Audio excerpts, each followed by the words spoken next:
Welcome back, dear viewers. Still talking about the National Museum of Egyptian Civilization with its archaeological site overlooking the Ain al-Sira lake. And we are delighted to have with us Dr. Ayat Magdy Abdel, chemist, a biochemist in the bioarchaeology lab. Hi, Dr. Ayat. Hello. Welcome with us. Okay, so Dr. Ayat, talking about the labs in here, with the 16 labs actually, not all of them operated, only 13 I think. So can you tell us more about these labs and the role in the National Museum of Egyptian Civilization? Actually, the scientific laboratories were opened in the February of this year by Dr. Ahmed Ghanem, the CEO of this museum at this time, and in the presence of Dr. Zay Hawass. We have in the scientific research laboratories, we have a 16 lab here. Not all are operated yet. There are some like 3 labs under establishment. Okay, carbon 14 and the chromatography lab. Carbon 14, as you know, that it's using for dating the age of the sample. Okay, we have a some lab. The important lab, the important one, and the most important one is the ancient DNA lab. It's amazing lab. It is the first in the Africa, the first lab in the Africa. The DNA, the ancient DNA yeah, lab? we have a project, a big project here. This is the first in Africa? Yes. Okay. It's including the ancient samples, not only for the human and the plants and the animals. We have a very advanced equipment to analyze the DNA for the sample. We have also another lab. We're talking about my lab, bioarchaeology. A bioarchaeology lab. It's including the remains and making an imaging for the past of the ancient living, everything, the cultures, the mortality, the nutritions, the age and the sex, everything about the ancient human. We're talking about it will be observed and concerned in this lab. It also we have a archaeobotany lab. Archaeobotany lab. It's also amazing lab because it's making a compare between the ancient plants that's resulting from the excavations, and we compare it between the plants with nowadays present in one nowadays. Okay, I will complete. There another lab. We have a preparation lab. It's a great and large lab, including all the devices we need for the scholars and the students. We need it in every field, in many fields, like medicine, industry, and geology, and another fields. We have also a unique lab. It's called a mobile lab. It's called what? Mobile lab. Yes. It's permitting to take the devices, all the devices, to the archaeological sites. Okay, to do all the procedures you need to analysis of the sample, for the archaeologists. But these labs are mainly focusing on the analysis and all the analysis you only need. the analysis, yes, but not organic, the inorganic compositions, the components of the sample, everything you need for your artifact you have. It will be for artifact you have. You need it. We'll move it to your archaeological site. Yes, but it does not focus on restoration of the actual mummy. No. Yes. Okay. No. Yes. For the archaeological sites only. Okay. So can you please tell us the process of this analysis of any mummy or any sample? Okay. Firstly, the artifacts that come is firstly we do our scientific lab. Yes. We do some analysis, some scientific analysis. This scientific, it's a very accurate. In order to when I give it to the restorations department, it will be ready. It will be ready for another restaurant for the restorations. conservation department. Okay, Mhm. we firstly doing all the sample, all the procedure that is a scientific procedure, and then we'll give it to the restoration part. Okay, by this lab, by all these labs. Okay, Okay, I'll so complete. can you tell us more about your lab, the bioarchaeology lab? The bioarchaeology lab, which is your lab. Yeah. Can you tell us more about it, and how does it play a vital role in the museum? White wood, yes, in the museum. Yes. Firstly, the mummy, human remains mean the parts of the human, not a mummy, not a complete mummy. It's a part of the Parts human. of it, Yeah. yes. Firstly, the skull. The You know skull. that the skull.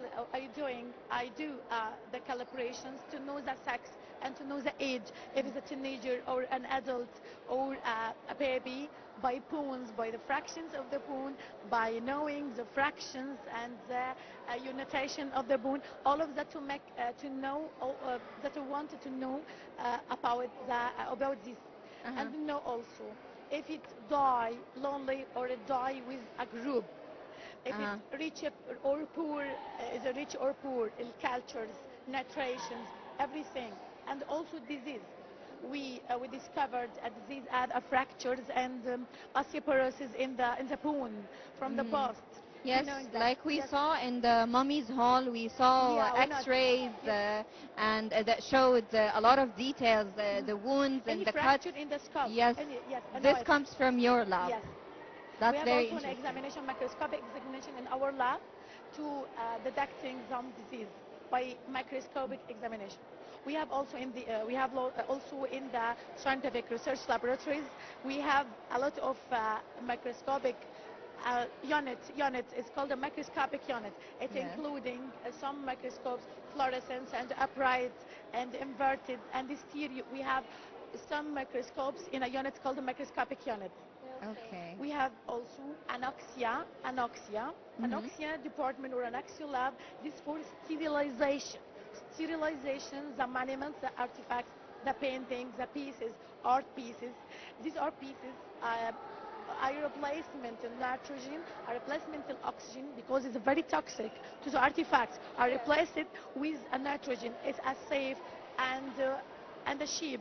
I have a low price to do it.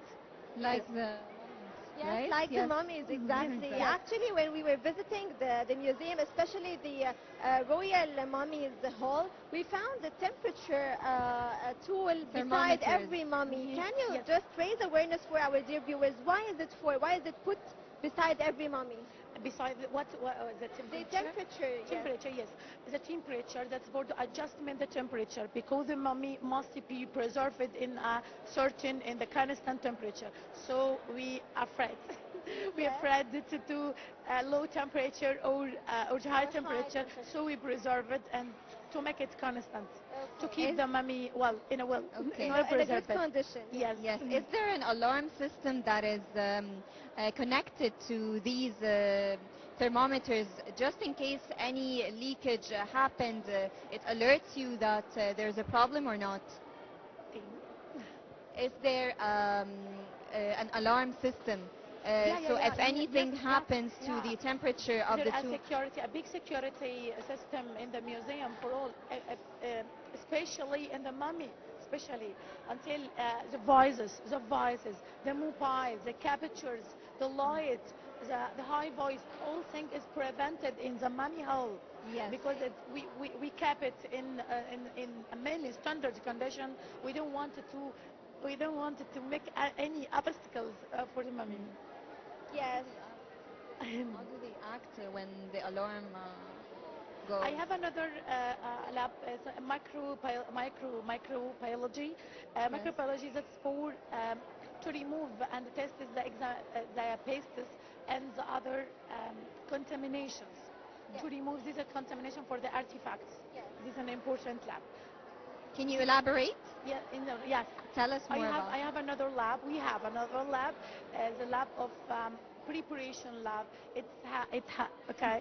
It's including many devices used for the colors, as pH meter, thermometers, Mhm. for viscosity, balances, a lot of devices need for the scholars, and the students want to do his tests, to do his project, to do his research. Okay, especially in the faculty of the science and the faculty of the medicine and the faculty of engineer. There is especially for that. Yes, of Yeah. course. I would like to ask you, Dr. Ayat, that this field of the bioarchaeology, this is not known. Yes, no, it's yes, well known. it is not well known. So why did you choose this field in particular, and how museums in general are benefiting from such a very important specialization? It's a most famous for me. It's a most Yes. important field for me. I like it from when I was young. I like it. I wanted to be a scientist. I wanted to be make amazing thing.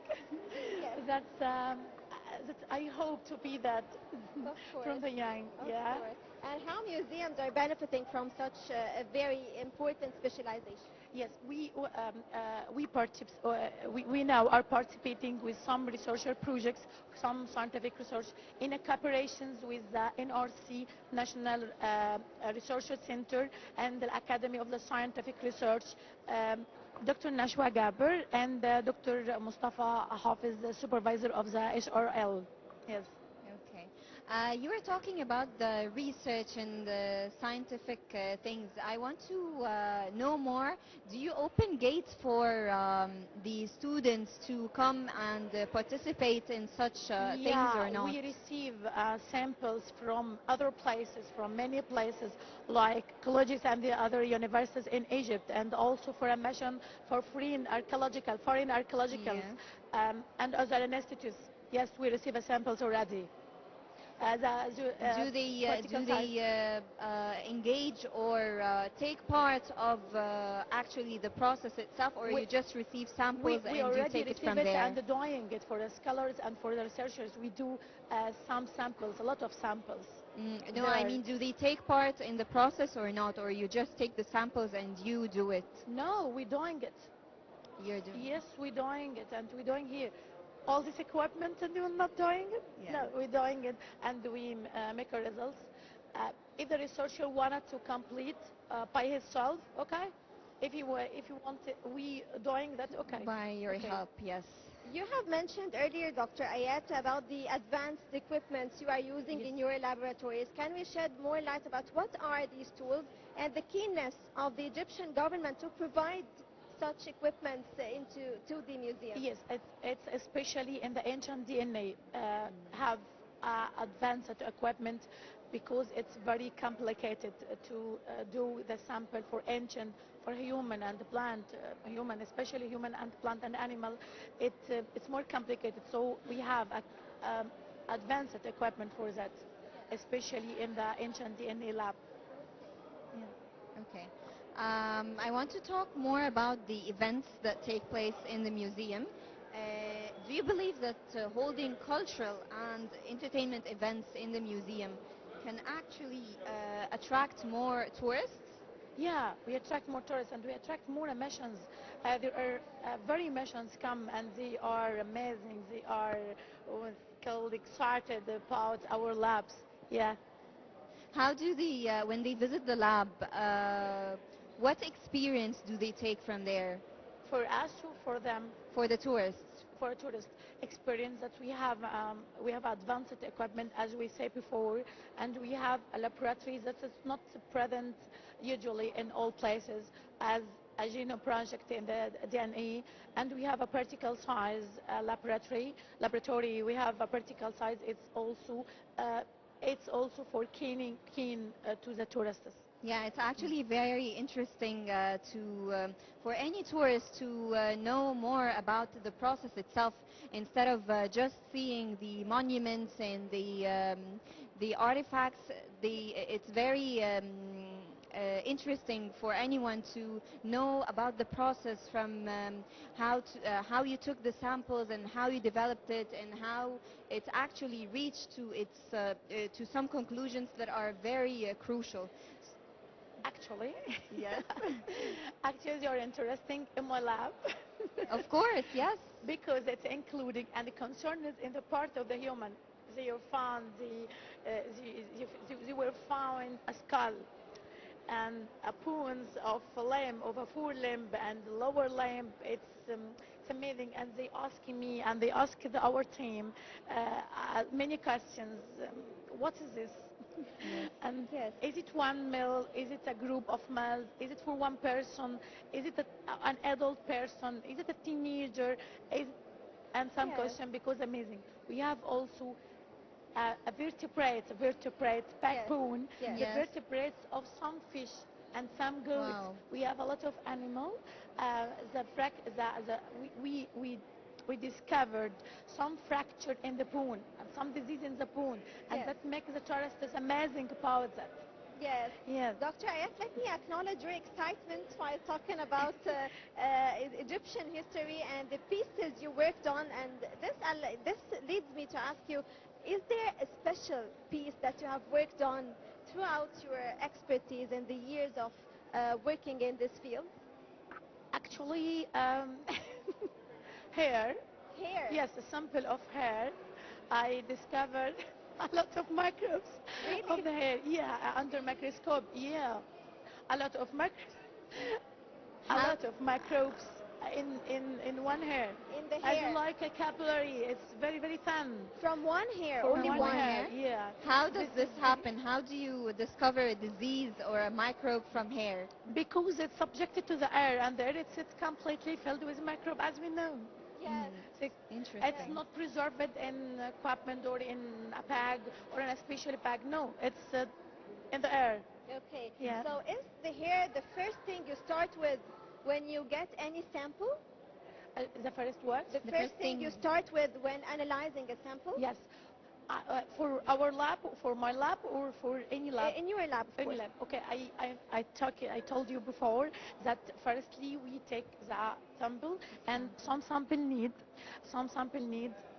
some artifacts need firstly to know the component of the sample. Yes. That's done by the scientific methods. Yes. So it will be more first for us and doing some experiment, some scientific experiment, and then after we have finished, we give it or we move it for the restorations for the restoration department Yes. in the museum. Yes. So we all You of have us comprehensive yes, work. at one Yes, team. collaborating Yes. together. In The collaboration, scientific yes. laboratories and for the restorations Yes. also. So you said the first thing is the hair for the humans, and what about the animals? What's the Anyway, first thing that you yeah, investigate or I'm you? said before, I'm just saying that we have some skeleton and some parts of the bone for the goat and for the ostrich and for some fish. Yeah, it's amazing to see it. So what's the first thing you look for in the animals? Bones. Bones. Mainly we examine everything that's related about the bone. Everything related about the And bone. it tells you The also disease the and age? everything is related about the bone. And somewhere we found in the excavations some bones of the animals are excavated beside the human remains, and so that's have some expectation for the ancient. I don't know what does that mean for them. I Yes. don't mean. Okay. I actually have a very interesting question. Sometimes when there are some new discoveries and you work on them and do your analysis, you get new information. Yes. But do you still continue investigating on the old discoveries? Yeah, yeah. I don't understand. Can you Like please? the old discoveries, the already existing mummies and, Yeah, and yeah. discoveries that are here in the museum. Yes, You still the continue old ones. investigations on Yeah, them. okay, and investigate you, and they restored. This Ah. is the restoration department. This is not Yes. for the laboratories. yes, for but the I mean the restoration DNA department. tests and the analysis, do they continue even for the Yeah, old there's a discoveries? big genome project in the ancient DNA. It's Yes. okay. Yes, it's worked well. It's very worked well till now. Yes. It's a big Yes. genome project in the ancient Especially DNA. when new technologies evolve, do Yeah. you take this into Everything consideration advanced, and you y- bring they back took it. the old mummies Everything advanced, they took it. They took a very equipment, very advanced equipment in the ancient DNA. It's amazing lab. Yeah, really, actually, it's amazing lab. Dr. Okay. Zah Hawass is, you know, Of Dr. Zah course, Hawass. of course. Okay, when we're open, when we came in He's the opening, obsessed with yeah, mummies and he said excited, so excited for that, yes, yes, of for this course. lab. Dr. Ayat, what do you like to, what message do you want to send to the whole world regarding this museum? Yeah, our hope, I hope this. I wanted to hope to our scientific researches laboratories. We want to be an excellent scientific project, an excellent scientific in all the field, not also in the archaeological field, but in the all the field. Not in Egypt, but I wanted to in the Middle East and in other world. Yeah. Dr. Ayat, thank you so much for being here with us in Nile Cruise Show, and thank you, my very dear colleague Mirna Thank Ghazawi. you, Reem. Thank you, Dr. Ayat. Thank you very Thank you so much. much.